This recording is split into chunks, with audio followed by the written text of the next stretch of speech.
भागलपुर में 1717 करोड़ रुपए का पुल गिर गया था और आपको याद ही होगा कि उसी पुल के बारे में मनीष कश्यप ने भी भविष्यवाणी की थी और वो पुल भरभरा करके गिर गया था और इसकी जांच सीबीआई से कराने का सरकार ने इनकार कर दिया था। लेकिन आप ये जानकर हैरान रह जाएंगे कि इस पुल के गिरने की वजह सामने आ गई है और उसी भागलपुर में बिहार पुल निर्माण निगम लिमिटेड के कार्यपालक अभियंता के घर इतना पैसा मिला है और इतना सारा सोना मिला है जितना सोना और पैसे के बारे में आपने सपने में भी नहीं सोचा होगा।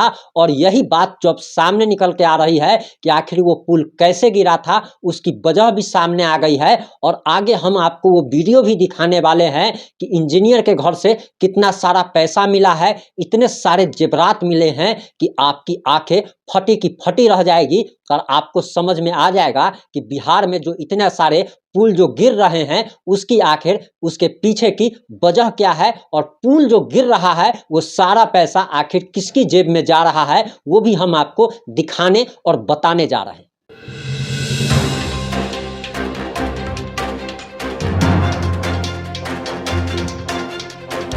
नमस्कार, मैं प्रिंस कुमार सिंह और आप देख रहे हैं पॉजिटिव इंडिया। अगर अभी तक आपने चैनल को सब्सक्राइब नहीं किया है तो कृपया चैनल को सब्सक्राइब कर दीजिए और जो लोग ऑलरेडी कर चुके हैं उन सभी लोगों को तहे दिल से धन्यवाद। अब आते हैं मुद्दे पे। आप सभी को याद होगा कि हमने अपने चैनल पॉजिटिव इंडिया पर भी आप लोग को दिखाया था कि बिहार के भागलपुर में आगवानी पर बना हुआ पुल कैसे गिर गया था, आगवानी वाला पुल, और 1717 करोड़ की लागत से ये पुल बनाया जा रहा था और इस पुल को एसपी सिंगला नामक कंपनी बना रही थी। और इस पुल के गिरने के बाद लगातार कोहराम मचा हुआ है, क्योंकि सिर्फ भागलपुर का पुल नहीं गिरा है बल्कि भागलपुर के बाद किशनगंज में वही हालात हुए और उसके बाद लगातार बिहार में पुल गिरने का जो है वो सिलसिला लगातार जारी है। लेकिन सरकार इन लोगों पर कार्रवाई क्यों नहीं कर रही थी, इसके बारे में भी लोगों ने आशंका जताई थी कि सरकार मिले हुए हैं, इंजीनियर मिले हुए हैं, कंस्ट्रक्शन कंपनी मिले हुए हैं और सब लोग मिल बांट करके खा रहे हैं।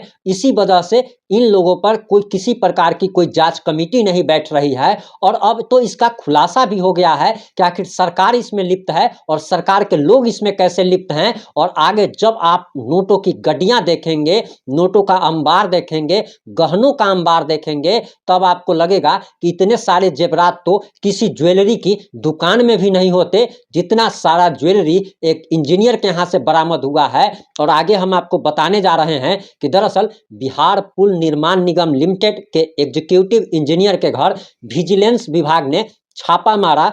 इस दौरान उनके पास से लाखों रुपए, जेवर और जमीन के कागजात बरामद हुए हैं। पुलिस ने एग्जीक्यूटिव इंजीनियर को आय से अधिक संपत्ति के मामले में गिरफ्तार कर लिया है। वहीं आपको बताते चले कि भागलपुर पुल जो है वो 2 बार गिर चुका है। एक बार पहले गिरा था पिछले साल और इस बार तो पूरा का पूरा पुल जो है वो भरभरा करके गिर पड़ा। मीडिया रिपोर्ट्स के अनुसार इंजीनियर का नाम श्रीकांत शर्मा है और भागलपुर जोक्सर थाना इलाके के अंतर्गत आने वाले हनुमान नगर कॉलोनी में ये रहते हैं। वह राज्य पुल निर्माण निगम लिमिटेड में एग्जीक्यूटिव इंजीनियर हैं। अब उनकी मुश्किलें जो है वो काफ़ी बढ़ती हुई दिखाई दे रही है।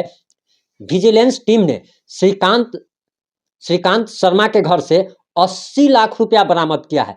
80 लाख रुपया तो सिर्फ कैश बरामद हुआ है और इसके साथ ज्वेलरी और जमीन के कागजात भी बरामद हुए हैं। इन सबको अगर मिलाया जाए तो ये इसकी कीमत करोड़ों रुपया आकी जा रही है। इसी के साथ उनके घर से पैसों से भरा हुआ एक ब्रीफकेस मिला है।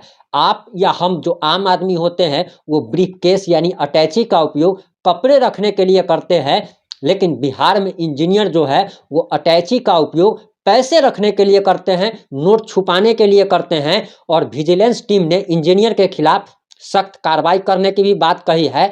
आय से अधिक संपत्ति रखने के मामले में उन्हें गिरफ्तार कर लिया गया है और पटना से आए अधिकारियों का कहना है कि इस ऑपरेशन को अंजाम देने के लिए एक खास टीम बनाई गई थी।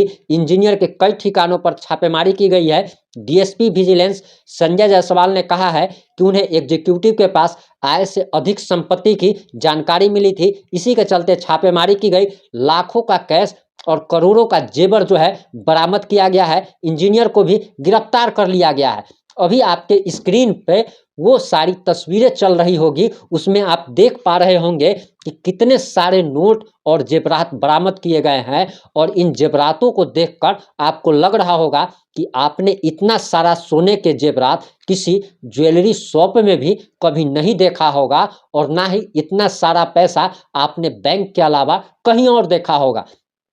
अब ये बात भी क्लियर हो चुकी है कि लगातार जो बिहार में पुल जो गिर रहा है उसके पीछे भ्रष्टाचार है, और इस भ्रष्टाचार में ऊपर से नीचे तक लोग लिप्त हैं। और लिप्त होने की बात इसीलिए कही जा रही है कि जिस प्रकार से एग्जीक्यूटिव इंजीनियर के घर से करोड़ों रुपए के कैश आप कह लीजिए, जेवरात कह लीजिए, करोड़ों रुपए के जमीन के कागजात मिले हैं, उससे ये बात अब साबित हो रही है कि बिहार में जो भी भ्रष्टाचार हो रहा है, जो भी पुल गिर रहा है, उन सभी में ऊपर से नीचे तक सरकारी कर्मचारी और सरकार खुद लिप्त है। और इसकी वानगी आप लोगों ने पहले ही देख ली थी कि जब हमने आपको बताया था कि डिप्टी सीएम तेजस्वी यादव हो या मुख्यमंत्री नीतीश कुमार हो, जब उनसे भागलपुर पुल का या किशनगंज का या फिर बक्सर का जो भी पुल गिर रहा है, या पटना के लोहिया चक्रपथ का जो छज्जा गिरा था, उन सारों पर सभी पर जब जांच की, जब बात कही गई थी, जांच की मांग की गई थी, तब इन लोगों ने जांच कराने से इनकार कर दिया था।